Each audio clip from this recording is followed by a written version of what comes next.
Welcome back to the channel. If this is your first time with us, my name is Alex. I am your Hawaiian guy here in Canada, really enjoying life. Here on this channel, we like to talk about all things regarding investing. I do give you my top stock picks twice a week and kind of tell you why those particular stocks are poised to do well. I answer any questions you might send me in the comment section, but above all, we try to have fun. If that sounds like something you're interested in, if you're new to the market and just kind of want to get your feet wet, kind of get a better understanding of what's going on, do me a favor, become part of my family, hit that subscribe button, hit that like button, blast me with some comments. I really want to know what you think. All right, let's get into it.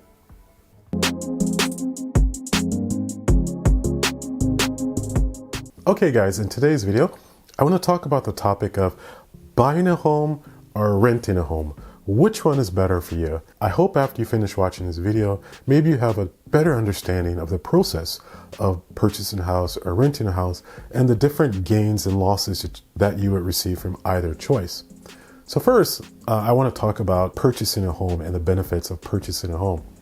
The first one is you're gaining equity, and every monthly payment you kind of consider like a savings account. If you bought a home for $600,000, at the end of 25 years, that home has probably doubled in value.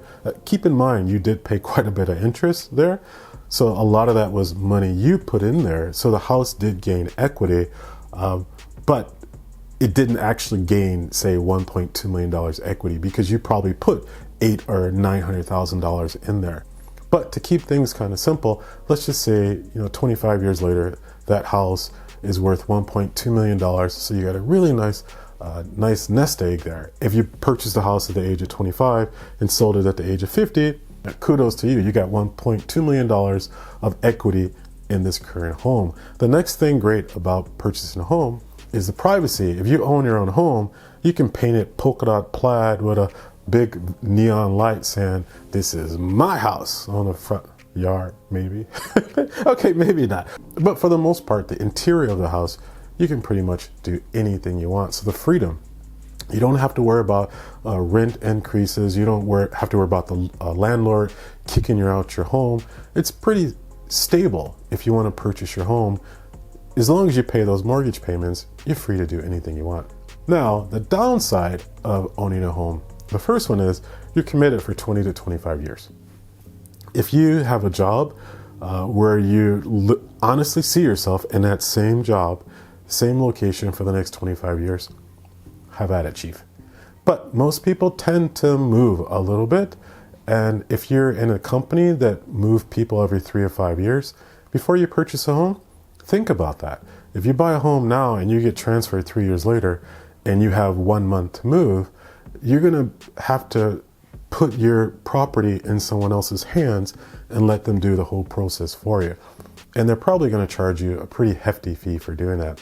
The next thing, and this is one that I think a lot of people do not consider, maintenance costs. Okay, and I really want to stress this because I have a buddy in Saskatchewan, who thought he had an amazing deal. He bought a home for $575,000, and this home is about 75 years old. But believe it or not, Saskatoon is super expensive to buy homes right now. It's not any different than anywhere else in Canada. So he bought, the asking price was $575,000, and it needed about $50,000 in renovation. Kitchen reno, bath reno, just little things here and there. The roof needed a little fixing. There was a little bit of water damage.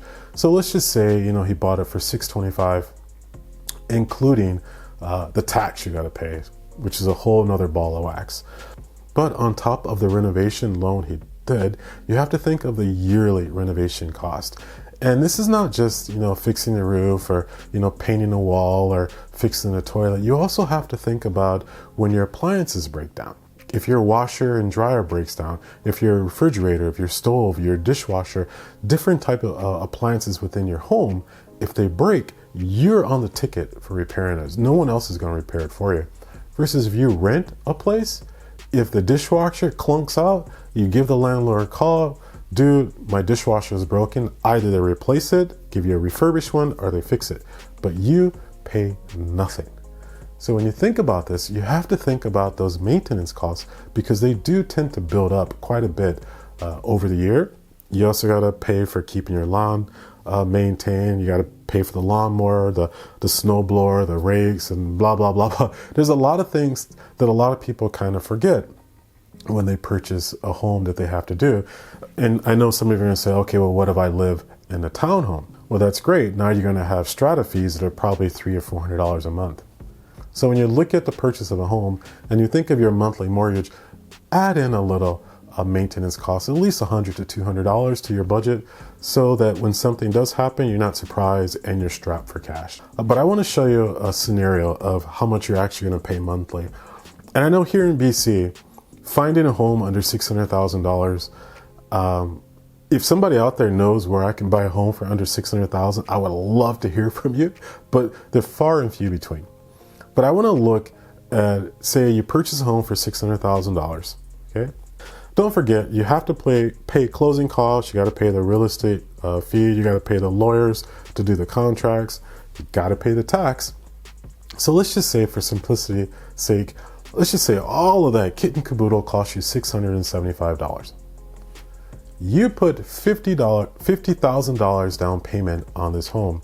So you're going to have a mortgage of about $625,000.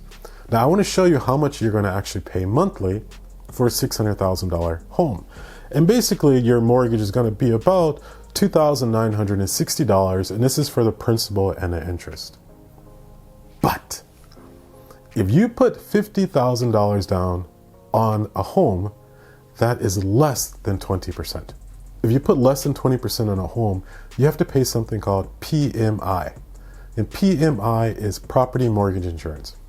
On a $600,000 home, if you put $50,000 down, your PMI, you're looking at about $340 to $350 on top of your mortgage. Okay? So now this $600,000 home, you're looking at about $3,300 monthly, what you're going to pay in mortgage. But we're forgetting about one thing: property tax, because you got to pay the taxes. So property tax, you're looking at another $250 to $300. So now you're up to about $3,650, $3,700. Nice. No, because you forgot to pay for home insurance in case you got a fire or a flood or earthquake. There you're looking at another $200. So let's just say, for simplicity, that you're paying $3,900 just for your home. Hooray! You're paying almost $4,000 a month for a home that's almost, 50, 60 years old, because you're not going to get a new home for $600,000. So congratulations, now you're in your home. You've always dreamed about this home. You got it for $600,000, and let's just say you're paying about $3,900 a month to keep this home maintained and to keep it going. Oh, wait a minute. Did we forget to add in our maintenance? Because not every year will you have a broken dishwasher or a broken refrigerator or a roof need to be repaired, but you should at least put $200 aside every month just in case something happens, because when you own a home and maybe your septic tank goes out or your water heater goes out or you need to get a new roof or your flooring or you have termites or something, you're looking at $5,000, $10,000, $15,000 to repair that. Unless you're going to put all that on a credit card, you need to have a rainy day fund. So you want to build up at least about $15,000 or $20,000 just in case something happens. So monthly, you're going to put another $200 on the side. So let's just say $4,100. But because I want to give you the benefit of the doubt, I'm going to keep it at $3,900. Now, I want to show you the scenario if you rent it. Okay?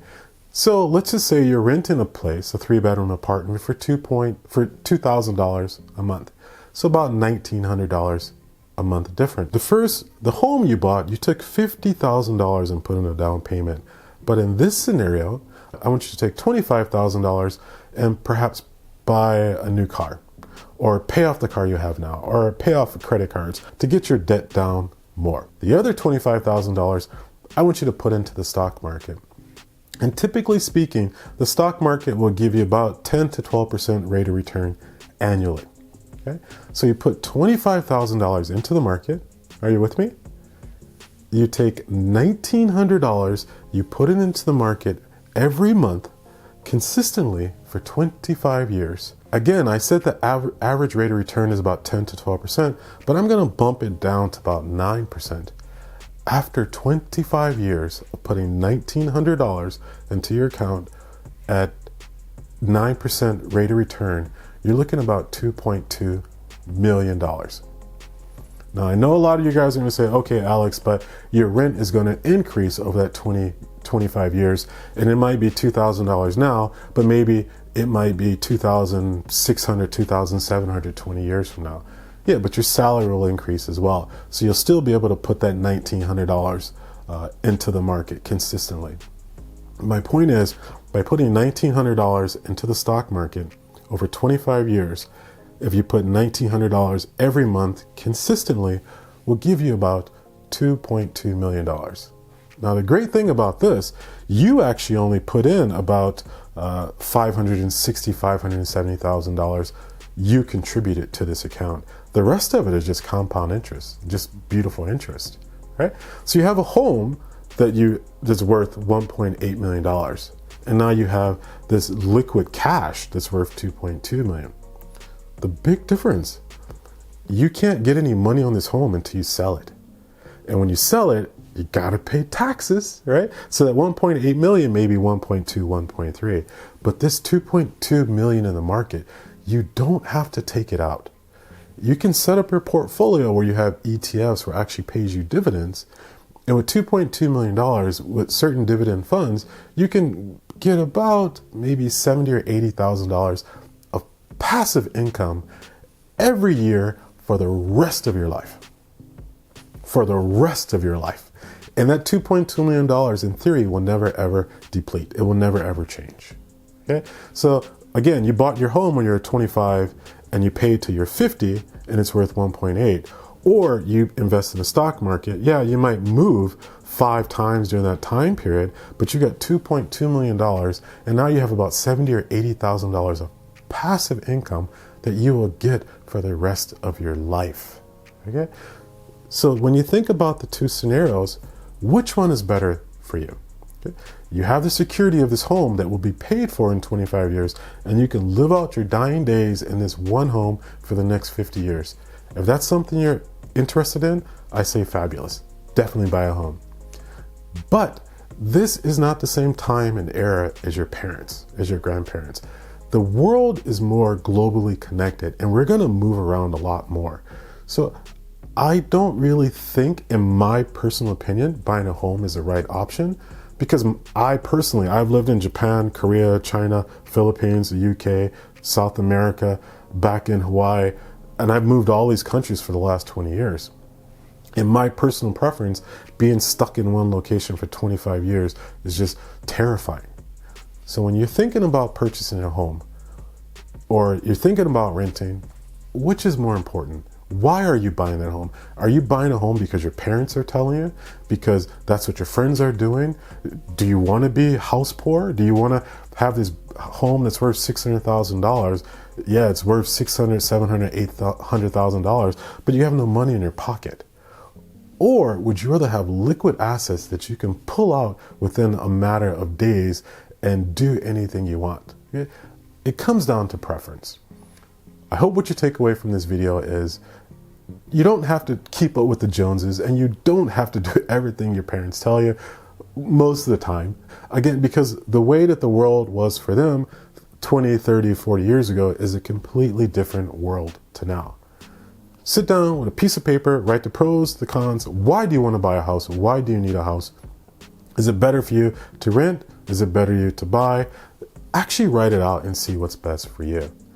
If you like this video, do me a favor, leave me a comment. Tell me what you think about buying or renting a house. Do you think my opinion is good? Do you think my opinion is bad? I really want to hear from you. Until the next time, aloha.